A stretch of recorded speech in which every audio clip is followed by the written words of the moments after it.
Será que Deus nos abandonou quando Adão e Eva pecaram no jardim do Éden? Será que Ele nos entregou à própria sorte? Será que Ele nos fez uma promessa? Será que Ele cumpre realmente a sua promessa? Como é que o Salvador veio e habitou entre nós? A Bíblia diz que o Verbo se fez carne. Será que realmente o Eterno, Ele tomou a forma humana? E se Ele tomou a forma humana, será que Ele tomou também a pecaminosidade humana? Essas e outras questões serão respondidas nesta videoaula, então não percam!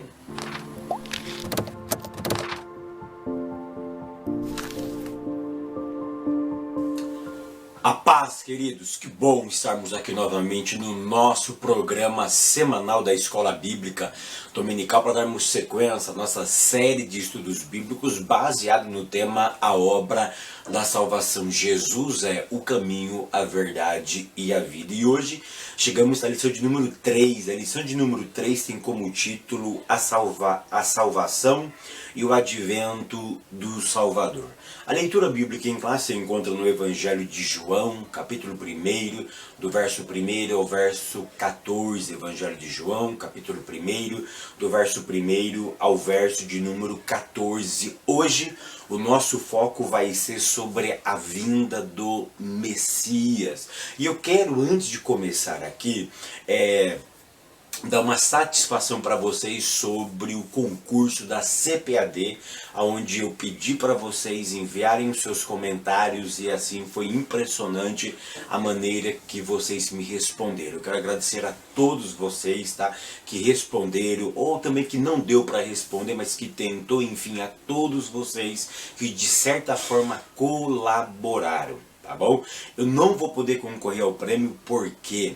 Porque eu enviei, a minha esposa foi até o correio, enviou o Sedex, mas a moça do Sedex falou que demoraria 10 dias para chegar, né? Eu achei estranho isso, e aí segundo a moça do correio, porque a CPAD fica numa área de risco no Rio de Janeiro, então segundo ela, lá demora cerca de 10 dias. No meu ponto de vista, o Sedex tinha que chegar no outro dia, mas enfim, tá? Ia passar do dia estipulado pela CPAD. Então, na verdade foi um erro meu, eu deixei para fazer isso em cima da hora, tá? Não vou poder concorrer ao prêmio da CPAD, mas eu agradeço a todos vocês que enviaram os seus comentários, que deixaram as suas palavras, que de alguma forma me ajudou, que o Eterno continue realmente abençoando a vida de vocês, ok, queridos? Então, a salvação e o advento do Salvador. Hoje trataremos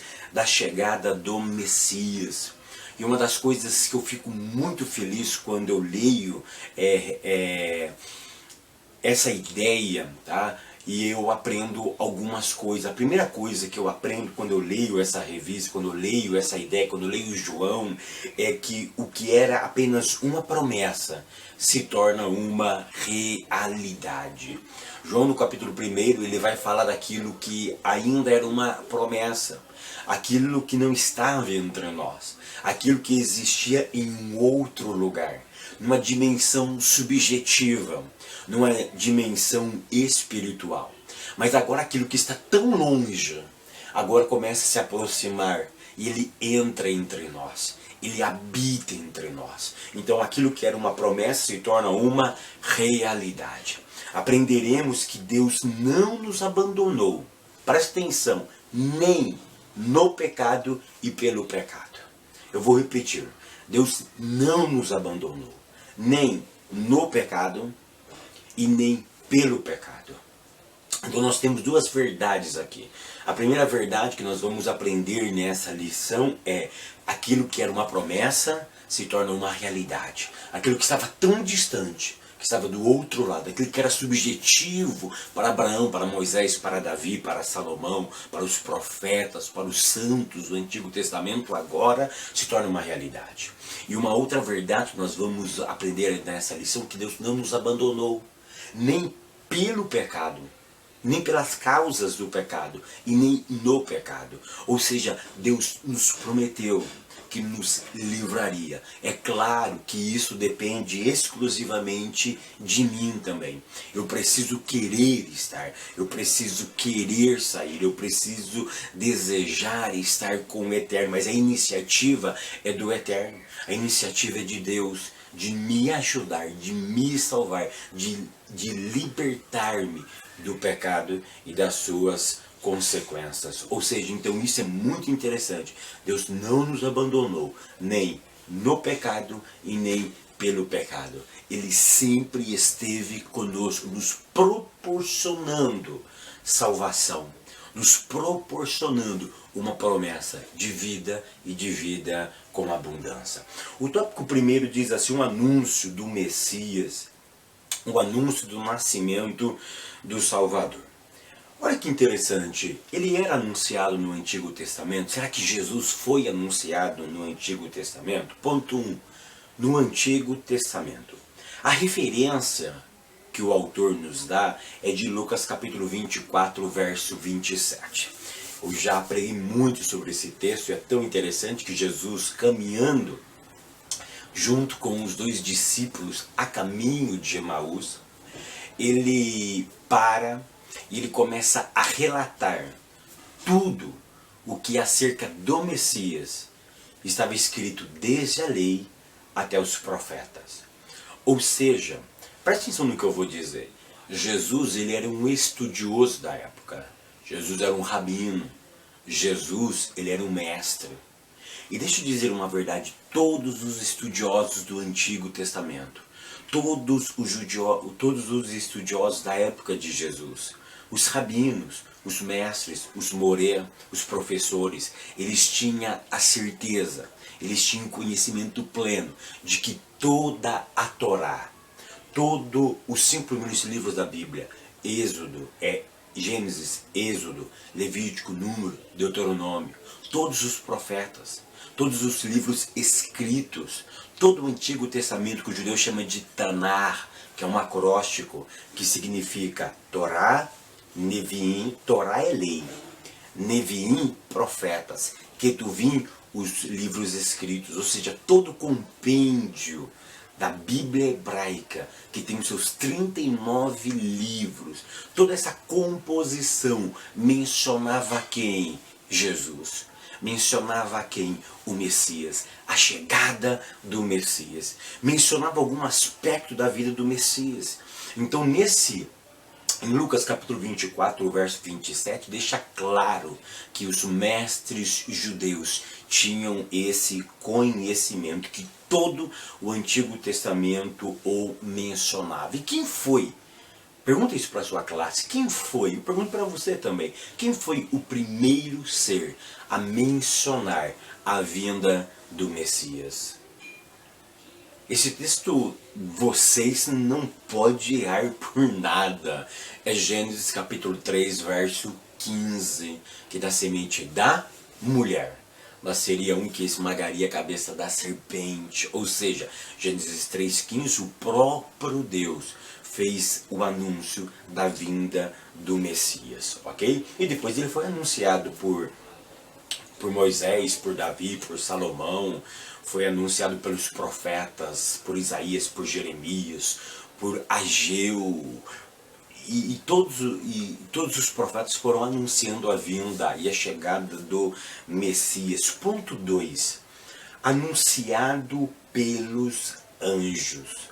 É tão interessante que aqui eu quero salientar algumas ideias.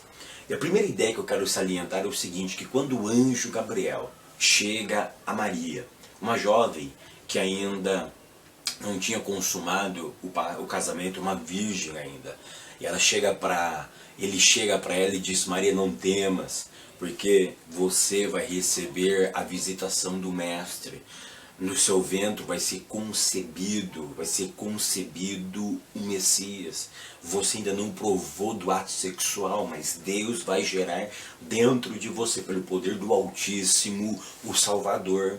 É tão interessante que quando o anjo chega para anunciar a chegada, a vinda do Messias, aquilo que era subjetivo, que estava do outro lado, começa a se aproximar, isso é profundo, querido. Ele começa a se aproximar entre nós.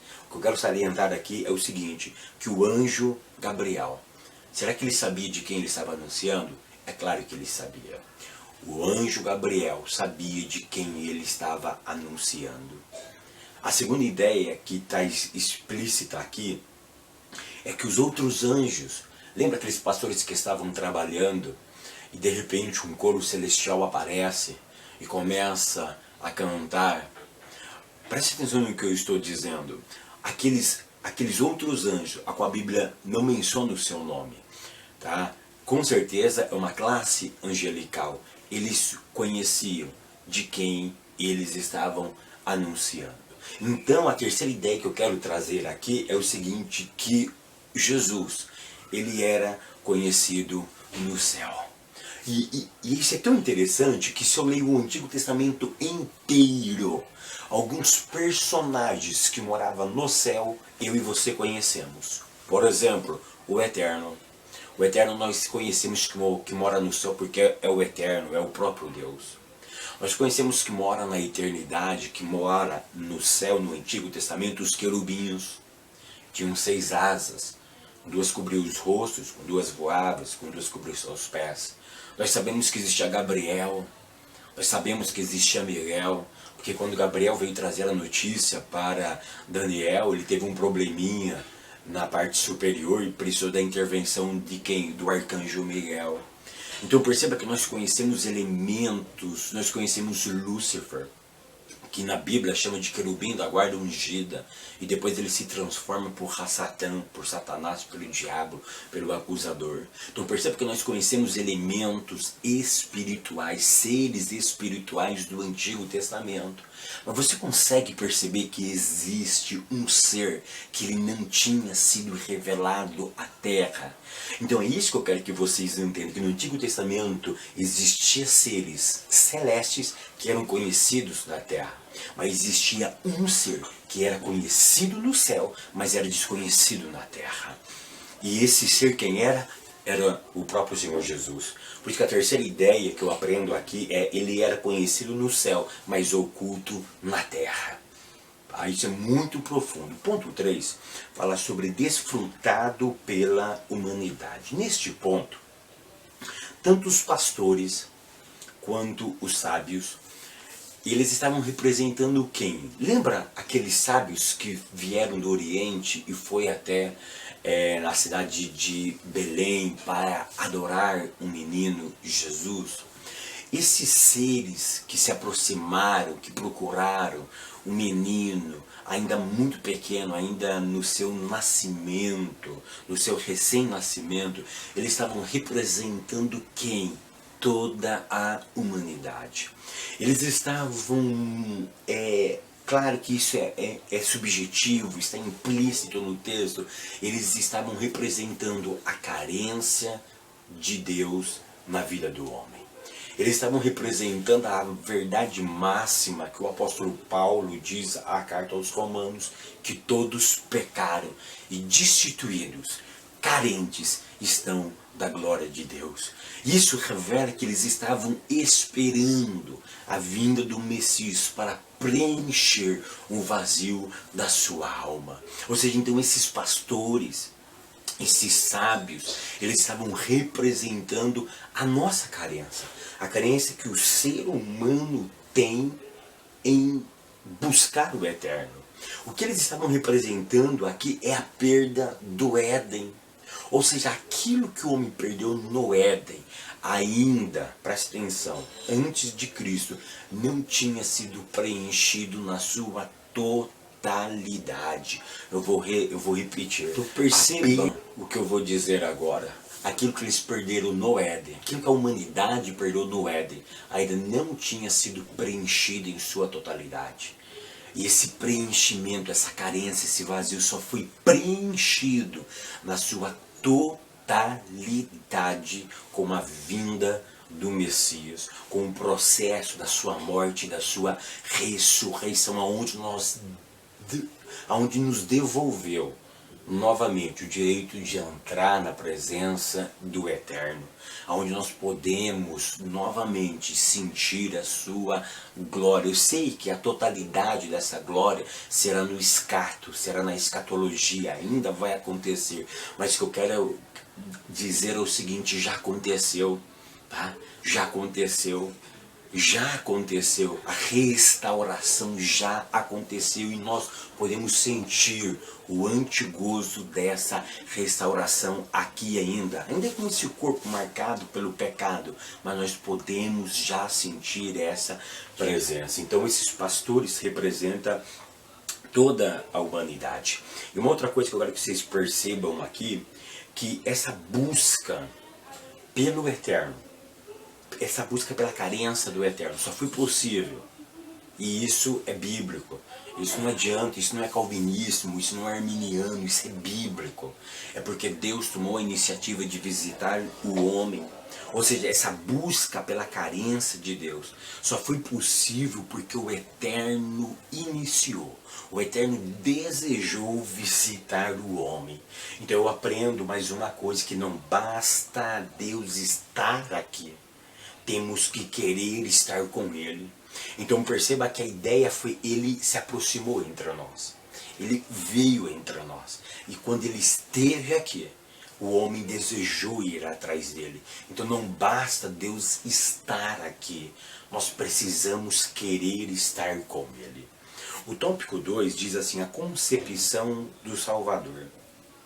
Um plano concebido desde a fundação do mundo. Quando eu leio Apocalipse capítulo 13, verso 8, eu fico impressionado. E se você ler, eu convido você a ler todo o capítulo 13 do Apocalipse, quando ele dá essa nota introdutória de que o Cordeiro foi morto desde a fundação do mundo, parece-me, no meu ponto de vista, no meu modo singelo de olhar o texto, parece-me que ele está jogando algo sem conexão. Porque ele está falando sobre besta, ele está falando sobre reinos humanos, ele está falando sobre reinos que vai se levantar, que vai cair. Ele está falando sobre coisas humanas, sobre reinado, sobre poder, sobre ego humano. E de repente ele introduz uma verdade. E o que eu quero que vocês entendam é que ele introduz uma verdade eterna, que é atemporal, que está fora do tempo. E ele diz o seguinte: olha, o Cordeiro aqui na perspectiva dele é o reinado, é o novo rei que vai reger este mundo. Fique tranquilo, porque ele já foi morto desde a fundação do mundo. Esse que vai governar, ele também é Salvador. E ele já se entregou. Ele já se entregou por você antes da fundação do mundo. Ou seja, antes da história humana acontecer. Para nós, já tinha acontecido pro Eterno. E ele já resolveu essa situação na sua presciência. Ou seja, o Eterno, o Salvador, ele sempre foi o Salvador. É tão interessante que João, ele dá-nos a entender o seguinte, que nada foge do controle de Deus.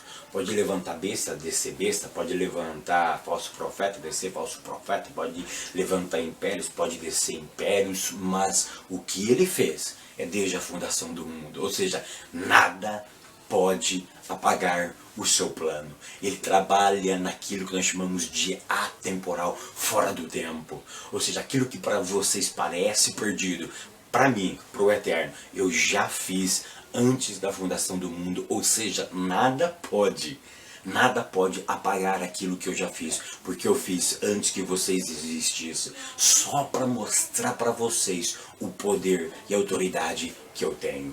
O ponto 2 diz assim: o nascimento do Salvador. Então, olha que interessante, ele é morto antes da fundação do mundo, ou seja, o sacrifício dele já tinha acontecido antes da fundação do mundo. Isso mostra controle absoluto, isso mostra regência da humanidade, isso mostra autocontrole, que nada foge da sua mão. O nascimento do Salvador. E um belo dia, não sabemos o dia exato, mas ele nasce. Aquilo que estava longe, que eu disse que era subjetivo, aquilo que estava no mundo imaginário, aquilo que eu não conseguia pegar, apalpar, aquilo que era uma promessa se torna uma realidade. Paulo diz aos Gálatas: e chegado ou cumprido a plenitude dos tempos, ele veio. Ele veio, ele morou, ele habitou entre nós. E o nascimento dele é algo impressionante. O nascimento de Jesus marcou era, dividiu as eras, marcou o antes e o depois. Ou seja, o seu nascimento é um divisor de águas para a humanidade. Esse nascimento até hoje é conhecido como antes e depois de Cristo, ou seja, ele é um marco de divisão de tempos, de eras. E o seu nascimento é algo assim impressionante, porque um ser que marcou eras, um ser que marcou época, ele deveria ter nascido com pompas, ele devia ter nascido com resplendor, com beleza. O seu nascimento devia ser algo suntuoso, algo impactante, mas não. O seu nascimento foi algo... O seu nascimento aconteceu sozinho. Só seu pai e a sua mãe estavam presentes. Mas ninguém acompanhou o seu nascimento. Ele nasceu sem nenhum barulho. Ele nasceu no anonimato. Ele nasceu no esquecimento da vida. Como dizia o Dr. Milton Schwantz, ele nasce na calada da vida. Ninguém sabia quem ele era. Não houve um alvoroço do seu nascimento. Ninguém anunciou publicamente que o Messias estava nascendo. Mas lá na eternidade, a eternidade sabia que o Messias tinha nascido. E é por isso que a eternidade fez o que fez. É por isso que a eternidade anunciou aos magos, a eternidade cantou para os pastores, a humanidade, a eternidade gritou para os quatro cantos dessa terra que Jesus nasceu. A promessa se cumpriu entre nós. Isso é profundo, queridos. Isso é profundo. Então o Salvador, ele nasceu entre nós. E o que me impressiona é justamente isso. O que Paulo já salienta, a sua humildade. Ele não deixou. Então olha que interessante, ele nasce. E esse nascimento dele não fez com que ele deixasse de ser quem ele era. Perceba que o seu nascimento não fez dele um homem arrogante, porque ele podia pensar: ora, eu sou Deus, eu estou entre esses mortais pecaminosos que pecam todos os dias, eu não peco, eu não sou dessa classe, eu não pertenço a essa ralé. Eu não pertenço a essa tribo, eu sou diferente. Eu vou ficar no meu cantinho, vou esperar a minha hora chegar, eu morro por essa ralé e depois eu volto para o meu pai. Mas não, ele veio para servir, não para ser servido. Ele veio para dar a sua vida e não para ser morto pelos homens. Ou seja, ele veio doar, ele veio dar, ele não veio ter. Ele veio conquistar, não para si, mas para mim e para você. Então perceba que a dinâmica da vida dele é a humildade. E é tão interessante que no ponto número 3 fala sobre um roteiro divino de vida. E é tão interessante que parece mentira, mas essa é uma grande verdade. Jesus sempre foi o Salvador. E na eternidade, ele já era Salvador. No judaísmo, claro que isso é muito debatido, tá? Eu só quero que vocês, não estou dizendo que isso é certo ou é verdade, mas existe esse conceito no judaísmo que 7 coisas existiam antes de Bereshit bara Elohim, antes de Deus criar Gênesis 1 e 1, antes de tudo existir. Quando não existia, eu não vou dizer nada, porque o nada é muito forte, o eterno sempre existiu, tá? E aonde existe o eterno, existe tudo. Então esse conceito, irmão, antes do nada existir, peraí, que nada? Então é muito complexo isso. Onde o eterno existia então? Em que dimensão ele existia? Tá? Eu não vou entrar nesse âmbito agora, que isso é mais profundo. Mas agora você entende o seguinte: antes desse mundo existir, antes de Deus criar os céus e a terra para a nossa habitação, já existia 7 coisas. E uma das coisas que existia, segundo algumas tradições judaicas, é o Mashiach, é o Messias. Ou seja, então ele sempre existiu. E ele sempre foi o Salvador. Então isso é muito interessante. No ponto número 3, tópico 3, diz assim: o verbo se fez carne e habitou entre nós. Eu gosto muito dessa expressão. João capítulo 1, verso 14. E ele tabernaculou entre nós.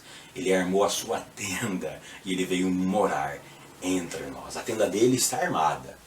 A tenda dele está armada. Tem 4 pilares: norte, sul, leste, oeste. Ou seja, pega todo o planeta Terra. Ele habitou, ele montou a sua tenda e veio morar entre nós. Ele veio morar entre nós. Ele veio habitar entre nós. E o ponto 1 diz assim: a encarnação do verbo. Uma coisa que eu preciso diferenciar aqui é encarnação de reencarnação. Jesus ele não reencarnou. Por quê? Preste atenção. Reencarnar é existir aqui, morrer e voltar. Ele nunca tinha existido nesta dimensão. Ele existia na outra dimensão. Por isso é encarnação. Ele existia em uma dimensão e encarna nessa dimensão. Tá? Reencarnação é diferente. Você vive aqui, vai para outra dimensão, depois volta para cá. E se voltar da outra dimensão, estando aqui já, chama-se reencarnação. E o texto diz que ele se fez carne. Ou seja, ele assumiu a forma humana. Mas a pergunta que não quer calar é: será que Jesus assumiu a pecaminosidade? Será que Jesus ele pecava porque ele estava nesse corpo, nessa matéria? Será que realmente ele pecou? Queridos, prestem atenção. Assumir a carne aqui não é assumir a pecaminosidade, mas é assumir a originalidade da criação do homem. Quando Gênesis 1, verso 20, sabe que Jesus assumiu? Gênesis 1, verso 26, e façamos o homem. Ha'adam, a nossa imagem e semelhança. O que ele assumiu foi a Adam, foi a humanidade, na sua essência, na sua originalidade. Antes do pecado, foi isso que ele assumiu. Foi isso que ele assumiu. Ele não assumiu a pecaminosidade. Ele assumiu Gênesis 1, verso 26. Se você nunca ouviu isso, você está aprendendo hoje. Que ele assumiu Gênesis capítulo 1 e verso 26 na sua essência. Ou seja, ele assumiu a originalidade de Adão. Ou seja, da raça humana, da expressão façamos o homem. Ha'ada, a nossa imagem, a nossa semelhança. Aí o que aconteceu é o seguinte: ele estando aqui na sua originalidade, era inevitável ele sentir o impacto e a pressão do pecado. Ou seja, ele sentia forças externas contra ele. E é por isso que ele, como um ser humano normal, porque Adão na sua originalidade trabalhava, na sua originalidade, ele fazia as coisas. Na sua originalidade, ele dormia. Na sua originalidade, ele fazia as coisas. Então, o que eu quero que vocês percebam é: ele não assume a forma do pecado, mas ele assume a forma original de Adão, tá? Da humanidade. E ele não assume a pecaminosidade, mas ele, é inevitável, ele sentir o reflexo do peso do pecado. Foi por isso que ele sentiu o peso, ele sentiu como pecado, porque ele era um ser santo. E aí ele assume a originalidade do pecado. E aí ele fazia a dimensão. A humanidade, na sua essência, Gênesis 1 e 26, com o homem depois da queda. A diferença era muito forte. O impacto era muito grande. E o ponto de número 2 diz assim: a humilhação do servo. Um dos conceitos de humilhação, olha, preste atenção no que eu vou dizendo, eu já ouvi muitos conceitos, mas um dos conceitos que eu gosto muito de frisar, que é humilhação, é deixar de agir em sua totalidade. É quando você não deixa de ser você, mas você passa a agir parecendo que não é você. Eu não acredito que o Fábio agiu daquele jeito. Um cara que parece ser, assim, narizinho empinado, Não que eu seja, tá? São ideias que as pessoas têm. Nossa, o cara parece metido, o cara parece ser isso, aquela irmã parece andar só no salto alto e ela fez isso, eu não acredito que ela fez isso. Ou seja, é deixar de agir conforme as pessoas acham que você é. Ou seja, ele deixou de agir como Deus. Ele deixou de agir, ele não deixou de ser quem ele era. Mas a atitude dele parecia que estava o descaracterizando. Parecia que estava o descaracterizando. Para quem olhava para ele, disse, não acredito que ele que morava lá está fazendo isso. Eu não acredito que ele pede para as pessoas sentarem e serve as pessoas. Não, ele é Deus. Ele tinha que sentar e as pessoas o servir. Então, aparentemente, parecia que ele estava trocando as posições. Então ele não deixa de ser quem ele era. Quando essa humilhação, outro detalhe, essa humilhação não foi por ser homem, porque ser homem não é humilhação de ninguém. Eu já cansei de ouvir pregadores dizer, não, sabe por que Deus se humilhou? Porque ele se tornou homem negativo. Gênesis 1, verso 26, e façamos o homem a nossa imagem, a nossa semelhança. Isso não foi humilhação criar o homem. O homem é a coroa da criação. O salmista diz que quando Deus criou tudo para coroar, a coisa mais bela que ele fez na sua criação se chama humanidade, se chama Adão, a humanidade. Ele cria nós como a beleza, como a coisa mais prima da sua criação. Foi eu e foi você. Ser igual a nós não é sinal de humilhação. Sabe por que ele se humilhou? Não porque ele se fez homem, mas porque a pecaminosidade começou o afligir. Não que ele era pecaminoso, mas porque ele deixou em algum momento as suas prerrogativas. O que é prerrogativas? É aquilo que marca o ser. É aquilo que marca o ser. Por exemplo, ele não poderia ele não poderia servir. Ele deveria ser servido porque ele era o eterno. Mas ele abriu mão desse privilégio. Ele falou, não, eu abro mão desse meu privilégio. Não, mas você tem direito de estar lá na frente. Não, eu vou lá no final da fila.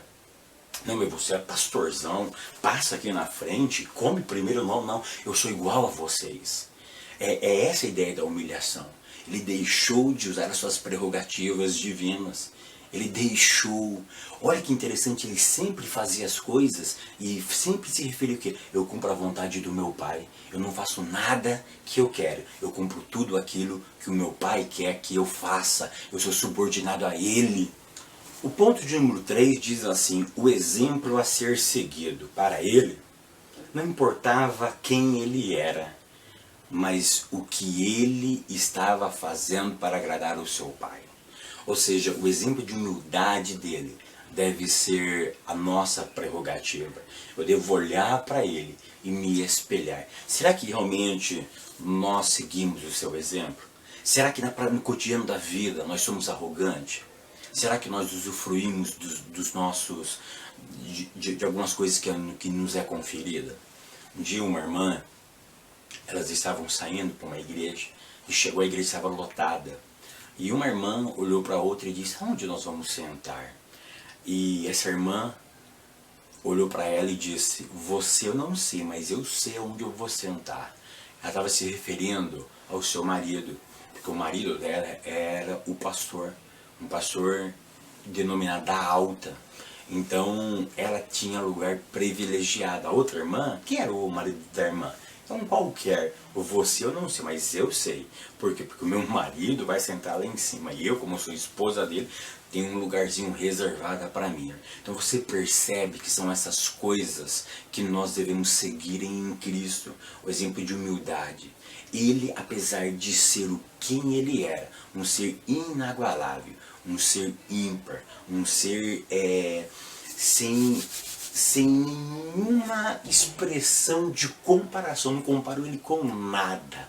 Ele deixou o exemplo. Ele limpou os pés dos discípulos, ele serviu, ele doou, ele deu, ele nunca pensou em si. É esse o exemplo que eu e você precisamos seguir. Eu quero terminar essa aula dizendo o seguinte, que tudo, essa lição me ensina muitas verdades, mas tudo aquilo que ele promete, ele cumpre. Ou seja, o Messias nasceu, o Messias veio, o Messias morreu, o Messias ressuscitou, o Messias está na eternidade, trabalhando por mim e por você. Que Deus continue abençoando a tua vida, o teu ministério, a tua família e até semana que vem, querendo Deus.